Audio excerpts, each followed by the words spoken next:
എന്താ ചേച്ചിയുടെ പേര്? അനുരാധ. എന്താണ് ഇവിടുത്തെ വ്യാപാരം?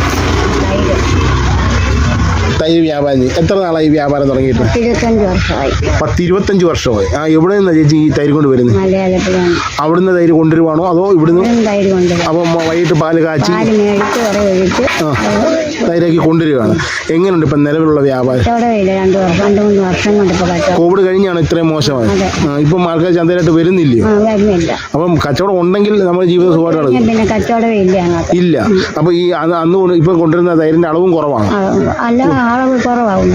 എന്നാൽ എത്ര ഏകദേശം കൊണ്ടുവരും? നമ്മുടെ പഴയ കണക്ക് വെച്ച് പറയാതെ 15 ലിറ്റർ തൈര് കൊണ്ടുവരും. 15 ലിറ്റർ. ഇപ്പൊ കൊണ്ടുവരുമ്പോ എത്ര തീരുന്നുണ്ട്? ഇപ്പം 5-6 ലിറ്റർ തീരുന്നുള്ളൂ. അപ്പൊ നമുക്ക് പിന്നെ ബസ് കൂലിയൊക്കെ വെച്ച് നോക്കിയാൽ മുതലാവത്തില്ല. ഒന്നുമില്ല.